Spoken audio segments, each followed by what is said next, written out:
Olá pessoal, nessa segunda aula da semana vamos então discutir o diagnóstico laboratorial das infecções do trato urinário. E aí o próximo passo seria a cultura, tá? Na verdade, paralelamente a gente vai fazendo a cultura. E para o caso de urina, tá, gente, a gente vai usar 3 meios. Que é um McConkey, tá? A gente já discutiu, né? Ele é seletivo para gram negativo e indicador da utilização da lactose. A gente vai usar o agar-sangue, tá? Que é um meio não seletivo, vai indicar a hemólise, tá? O agar-sangue, gente, a inserção dele aí é principalmente, no caso, o Streptococcus agalati, tá? Então, tem alguns laboratórios que nem fazem, né, já fazem só McConkey e o CLED, que a gente vai ver na frente. Enfim, seria principalmente para isso, mas obviamente, por ser um meio não seletivo, muito rico, todo mundo vai crescer. E o meio que é específico para a urina, gente, que é o CLED, o agar-CLED, tá? O que o CLED significa, gente? Significa, né, a sigla aí embaixo, cisteína, lactose e deficiência de eletrólitos, tá? A sigla em inglês. O que acontece, gente? A cisteína, ela vai promover o crescimento das colônias anãs. A lactose é a única fonte de carbono, ela vai me indicar se a bactéria utiliza ou não a lactose, e, assim como o McConkey, tá? E a deficiência de eletrólitos, gente, vai inibir a formação do véu de Proteus. Eu vou mostrar para vocês aí, né, o Proteus como uma bactéria, né, que causa principalmente a infecção do trato urinário, né, quase que exclusivamente. A gente vai ver que ele tem um fenômeno, a gente discutiu isso, e isso pode atrapalhar no nosso diagnóstico. Então, vamos discutir um pouquinho aqui essas questões, tá? Então, primeiro é a cisteína, tá, gente, que eu falei que promove o crescimento das colônias anãs. O que é isso? Tá? Vocês estão vendo uma figura aí, gente, que eu tirei de um artigo, mostrando para vocês que são essas colônias anãs, tá? A gente tem essa colônia maior, tá? Que é uma colônia normal, vamos dizer assim, e ela é prototrófica, geralmente, tá? Nesse caso, no caso do CLED, né, principalmente, ou das bactérias uropatogênicas, principalmente para cisteína, tá? O que quer dizer prototrófica, gente? Prototrófica é uma bactéria que consegue sintetizar essa substância, no caso o aminoácido cisteína, e, portanto, ela não precisa pegar isso do meio, tá? Ao contrário, gente, vocês estão vendo aí as colônias anãs, que elas são auxotróficas para cisteína, tá? O que é a auxotrofia, gente? Quando a bactéria não consegue sintetizar a partir das vias metabólicas dela, tá? Então ela tem que pegar isso do meio de cultura, tá? Então essas colônias anãs, geralmente, elas são auxotróficas para cisteína, tá? Então, o que acontece, gente? Se eu coloco um meio com a concentração não aumentada de cisteína, né, concentração normal de cisteína, essas colônias anãs, como vocês estão vendo aí nesse exemplo, só vão crescer ao redor da colônia normal. Por quê? Elas crescem como colônias satélites, tá? Porque, gente, a colônia normal produz o aminoácido e libera esse aminoácido no meio, e essas bactérias conseguem, então, utilizar esse aminoácido ali só próximo à bactéria, tá? Pela difusão desse aminoácido, tá? Então, o que acontece, gente? No CLED, como a gente coloca uma concentração aumentada de cisteína, tá? Essas colônias anãs, gente, elas vão crescer independente da presença ou não da colônia normal, tá? Elas já vão conseguir pegar a cisteína que está em concentração maior no meio, então elas não dependem da colônia normal para crescer. Por que isso é importante, gente? A gente vai ver, porque o plantio, ele é quantitativo, tá? Então a gente quantifica a bactéria. E essas colônias anãs, tá, gente, lá em vivo, elas são importantes também para a patogênese, tá? Então se a gente deixar de cultivar na cisteína, tá, no meio com maior quantidade de cisteína, a gente vai deixar de contar essas colônias, tá? Ou então elas só vamos conseguir contar aquelas que estão próximas às colônias normais, tá? E aí eu vou subestimar o meu valor, tá? Isso, né, pode atrapalhar lá na minha interpretação do resultado. E a segunda coisa, gente, seria, né, além da cisteína, tem a lactose, que a gente já viu, e também vai ter deficiência de eletrólitos, que inibe o véu do proteus. O que é o véu do proteus, gente? Vocês estão vendo aí uma placa de agar-sangue com crescimento de proteus. Tá? Tá muito bonitinho aí, dá pra gente ver bem. Primeira coisa, gente, vocês estão vendo as colônias todas irregulares, né? Com as bordas todas irregulares. Por quê? Proteus é uma bactéria móvel, tá? Então ela começa a disseminar ali a partir da colônia e forma essas colônias irregulares. Segunda coisa, gente, se vocês observarem ao redor das colônias, a gente tem uma meleca se espalhando ali ao redor dessas colônias. Isso é um agar-sangue, tá? Então ele está espalhando ali. Então vamos supor, né, que eu queira coletar, e qual que é o problema nisso, né? Vamos supor que eu quero coletar uma colônia isolada. Eu vou pegar uma colônia qualquer isolada aí. Mas se vocês observarem direitinho, as colônias isoladas, na verdade, elas estão no meio desse espalhamento de cápsula e bactéria, vai tudo junto, tá? Então eu posso pegar uma colônia achando que eu estou pegando uma colônia isolada, mas na verdade ele está cheio de bactéria, né? Tá, essas bactérias todas que cresceram ali estão ali. Então eu não peguei uma colônia isolada, tá? Então posso ter erro também no meu processo. Então esse que é o grande problema do proteus. E aí o CLED, então ele vai inibir esse processo, tá, gente? A gente está vendo aí à direita uma placa de McConkey, tá? Todas essas placas, gente, que eu estou mostrando, são placas que a gente fez na aula prática, tá? De colega de vocês, que a gente fez, e os resultados são o que a gente vai fazer, né? Quando a gente retornar às atividades presenciais, tá? Vocês vão fazer isso, a gente vai observar, vai discutir mais sobre isso. Mas vocês podem ver aí à direita, tá, gente, no McConkey. Primeiro o McConkey vira para o palha, proteus é um não fermentador de lactose, né, o proteus mirabilis. E aí vocês estão vendo as colônias mais escuras, tá? E vocês estão vendo que próximo a essas colônias parecem ondas, né, de disseminação ali a partir das colônias de cápsula e bactéria, tudo junto, né? Esse é o véu do proteus. Então essas colônias que eu penso que estão isoladas, elas estão no meio desse véu, no meio desse monte de cápsula, um monte de bactéria, então ela não está isolada realmente, tá? Ao contrário, gente, vocês veem no CLED aí à esquerda, tá, de vocês, que as colônias, no caso do CLED, elas ficam bem individualizadas, sem a formação do véu, tá? Então, a deficiência de eletrólitos, né, a diminuição dos eletrólitos, elas causam essa inibição da formação do véu de proteus. Então, no CLED, aí eu posso olhar uma colônia isoladinha, coletar ela sem medo, que ela realmente vai estar isolada, tá? Não tem outras bactérias ali circulando no meio de cápsula, essa confusão toda. E o plantio da urina, então, gente, ele vai ser feito, um plantio primário quantitativo, tá? Eu copiei aí o slide lá da nossa segunda aula, que eu discuti um pouco para vocês sobre cultivo, né? Mostrando aí como é feito o quantitativo. Então, a primeira coisa importante é que eu tenho que pegar uma alça bacteriológica, vocês estão vendo mais à esquerda acima, tá? Que é calibrada, diferente daquela alça de platina, ela é uma alça de plástico descartável, que eu sei que nesse buraquinho aí no meio da bolinha, na ponta da alça, eu vou pegar ou 1 ou 10 microlitros, dependendo da alça. A maior vai pegar 10, a menor 1. E aí eu pego a minha amostra, então vou homogeneizar a minha urina, vou inserir esta alça na urina, tá? E eu vou no meio, gente, no CLED, no McConkey e no agar-sangue, tá?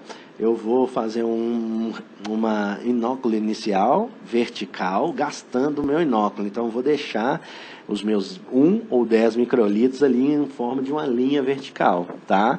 E imediatamente eu vou começar a espalhar essa linha vertical horizontalmente, tá? Então, eu vou espalhar essa bactéria por toda a extensão do meio de cultivo, tá? Eu posso, nesse caso, gente, usar, né, no espalhamento horizontal, tanto a mesma alça, a alça calibrada, ou posso usar também a alça bacteriológica de platina, tá? Nesse caso, eu já posso começar a usá-la. Faço esse espalhamento bem, tá, gente? A ideia é espalhar completamente esse risco central, tá? Então, todas as bactérias que estão ali serem dispersas nesse meio, tá? De forma que a gente consiga contar. E aí, após a incubação, tá? Eu vou fazer a incubação a 35, mais ou menos 2. Após a incubação, eu vou contar minhas colônias, tá? E aí, eu faço contagem, gente, de preferência, tá? No meu agar-CLED, tá? Porque o CLED, ele vai deixar todas as bactérias crescerem, positivas ou negativas, tá? E eu não vou ter o véu do Proteus, então eu não atrapalho de eu contar, tá? Mas eu posso contar, teoricamente, em qualquer placa, tá? Se eu tiver um gram negativo, eu posso contar numa conca, tá? Mas idealmente eu conto no meio CLED, tá? E aí eu coloquei um exemplo também lá naquela aula dessa placa aí, contei, tá? Deu 298 colônias. E aí eu vou fazer o cálculo do meu título, né? Então é o número de colônias vezes um fator de correção para ml. Se eu usei 1 microlitro, eu multiplico por 1000. Se eu usei a alça de 10 microlitros, eu multiplico por 100. Tá? Então, os exemplos que eu mostrei para vocês aí, se eu usei uma alça de 10, 298 vezes 100, 29.800 é o UFC por ml, e se eu usei uma alça de 1, nesse exemplo eu teria 298.000 UFC por ml, tá? E aí lembrando, tá, gente, que o nosso ponto de corte aí é 100.000 UFC por ml, tá? Por causa da urina, né? No caso da infecção clássica do trato urinário. Existem também, gente, esses aplicativos, tá? Que eu coloquei um exemplo ali no aplicativo da Promega, tá? Estou fazendo propaganda não, mas só falando que existe. Que a gente pode contar, tá? Então, o aplicativo é gratuito, eu posso baixar, faço uma foto lá da minha placa, tá?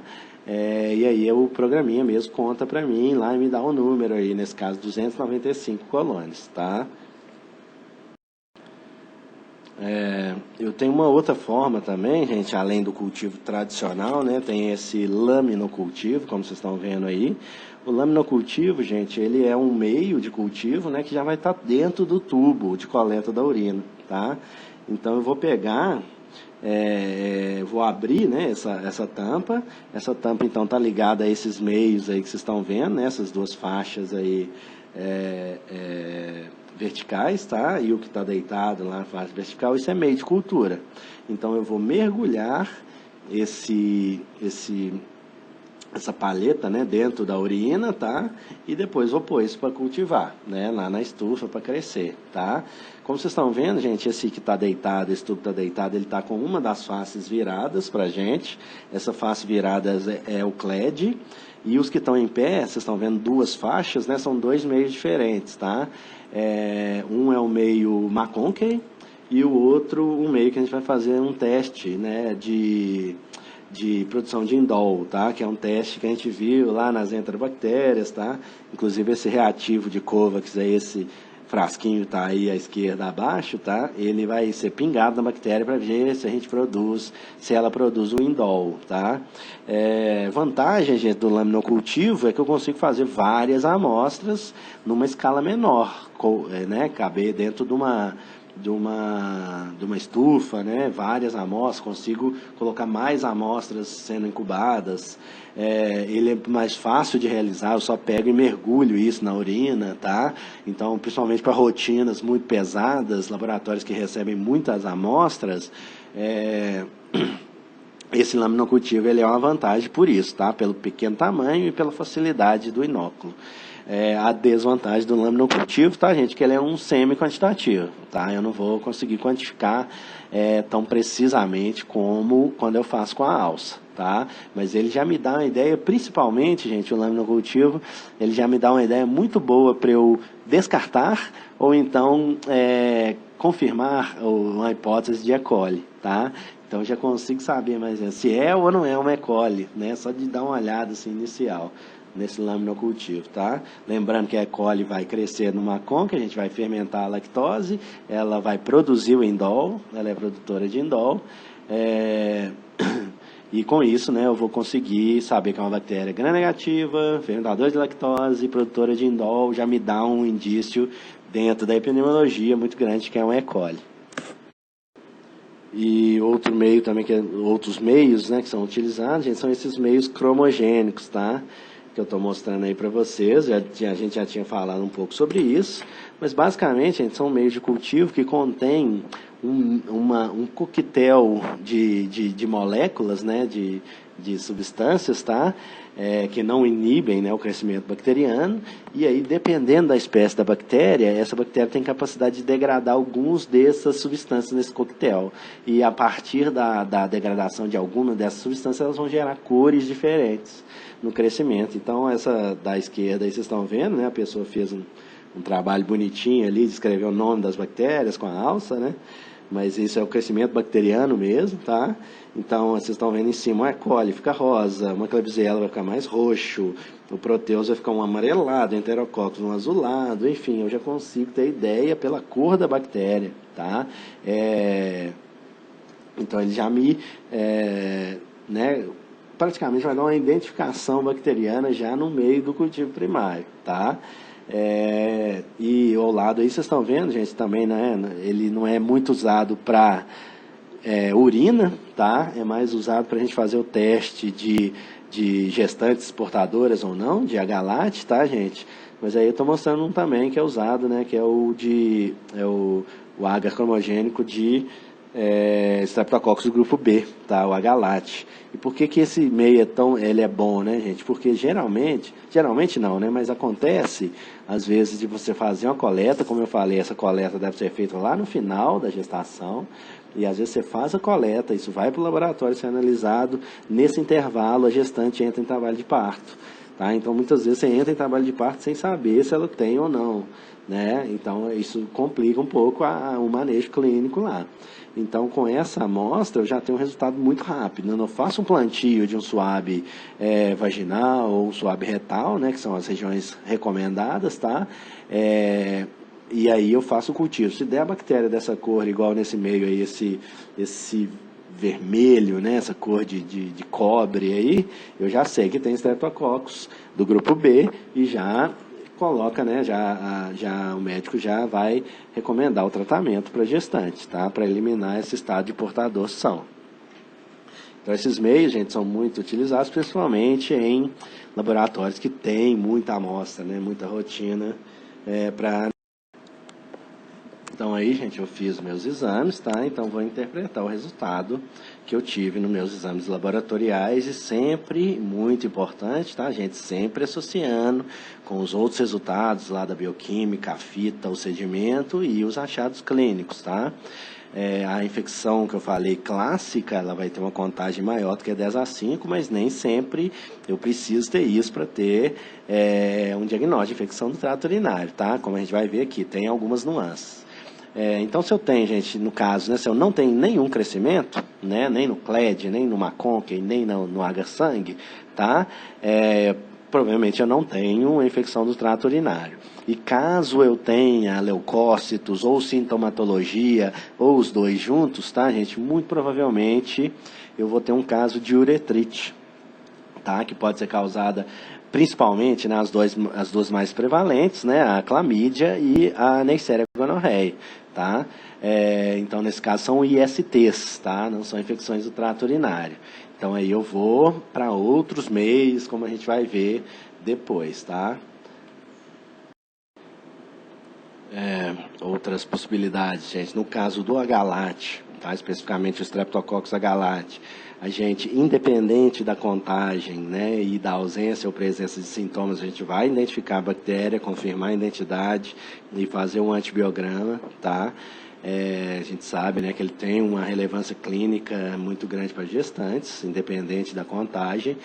E se eu tenho menos do que 10/5, tá, gente? Não é aquela contagem padrão clássica, mas ainda assim eu posso ter alguma manifestação do trato urinário, tá? Também eu vou sempre associar. Se eu tenho menos do que 10/5, sem sintomas, sem leucócitos, né? Não tem nenhum sintoma, não tem leucócito, menos que 10/5, normal, tá? Não tenho provavelmente nenhum problema aí relacionado ao trato urinário.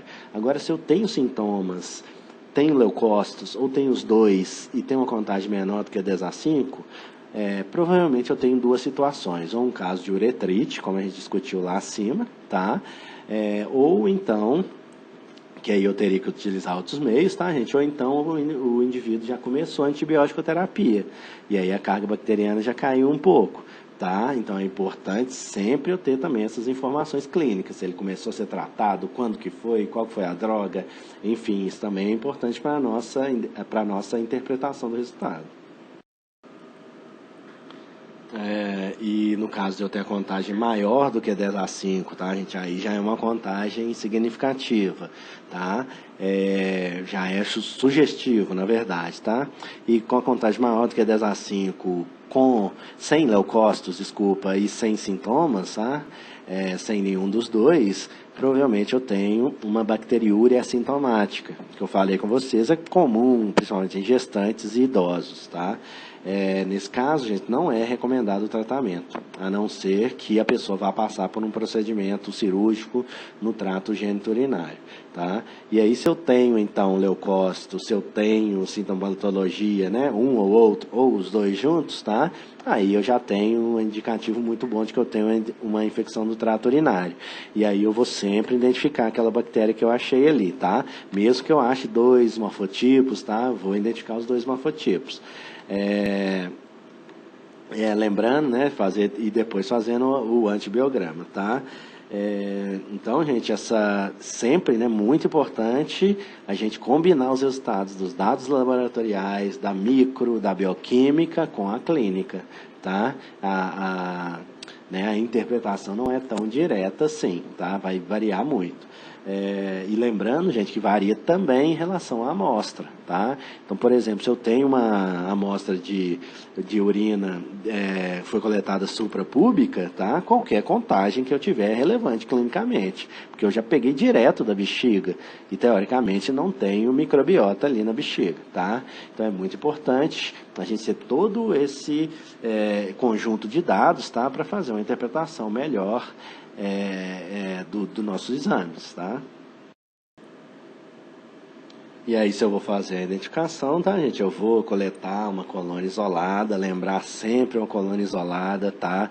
Preferencialmente do CLED, tá, gente? Porque eu vou ter, inclusive, a inibição do véu do proteus. Eu posso coletar uma colônia isolada com mais segurança. E aí eu vou fazer a identificação da bactéria de acordo com o que a gente viu no módulo 2 lá da nossa disciplina, tá? Então, eu coloquei aí só um exemplo, né, para vocês verem. Se eu tenho um bacilo gram-negativo, o que eu vou fazer? Teste da oxidase em fita. Deu oxidase positiva, eu vou para os não fermentadores. Deu oxidase negativa, eu penso em enterobactérias, tá? Se for um coco gram-positivo, eu vou fazer teste da catalase. Deu catalase positiva, eu vou pensar em estáfilo. Catalase negativa, eu vou pensar em strepto ou enterococcus, tá? Então, sempre casando também essas informações que eu tenho antes.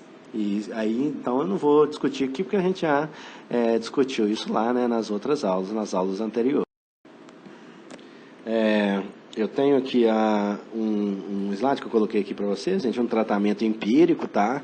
Então, na grande maioria das vezes, gente, o médico ele vai entrar com um tratamento empírico, tá? Então, baseado na epidemiologia dessa manifestação clínica, nessa área geográfica específica, eu sei quem são os principais agentes, qual que é o perfil deles de susceptibilidade, e aí eu monto um esquema que vai ser eficaz dentro desse contexto, tá? Então, cada local, tá, gente, tem ou idealmente deveria ter um protocolo clínico de tratamento, tá, empírico. Esse aqui eu peguei do IPSEI, tá, gente, aqui de Minas Gerais. Então, estou mostrando para vocês aí, né, no caso da cistite, a infecção da bexiga, tá? Posso fazer um tratamento com a nitrofurantoína, tá? A sulfatrimetopim, né? O sulfametazol trimetopim. Posso fazer com quinolonas também, são boas, né? O ciprofloxacina, levofloxacina, tá? Ou então uma combinação, uma penicilina combinada com um agente, uma inibidor de beta-lactamase, tá? Como a amoxicilina e clavulanato, tá? E também estou vendo, né, tá colocado aí uma cefalosporina, tá? Também como opção. E aqui o tratamento empírico também do Ipseng, tá, gente? No caso da pielonefrite, então já é uma infecção mais grave, tá? Então também tem aí o ciprofloxacina, a ceftrexona, a sulfatrimetopim e também aminoglicosídeos, tá? Por exemplo, a gentamicina. E aí a duração, eu não falei na cistite, gente, o tratamento é de 5 dias, geralmente, tá? O tratamento, no caso da pielonefrite, é mínimo 7 dias, tá? Que pode ser estendido até 14 dias, como está falando aí embaixo, tá?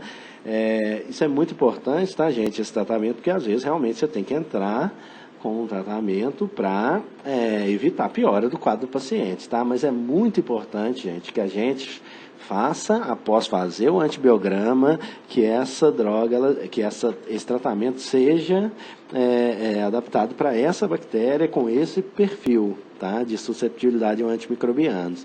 É muito importante, tá, gente? Por quê? Primeiro, eu evito de utilizar antibióticos de amplo espectro, tá? Como são esses aí que eu estou mostrando para vocês.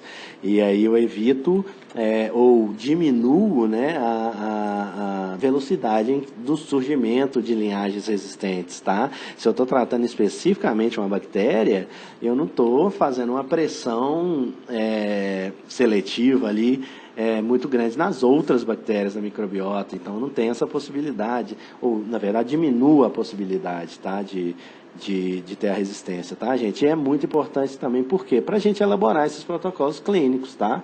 Esses protocolos clínicos só foram elaborados, a partir de dados laboratoriais, a partir da prevalência dos micro-organismos, que a gente conhece só pelo exame laboratorial e pelo perfil de susceptibilidade, tá?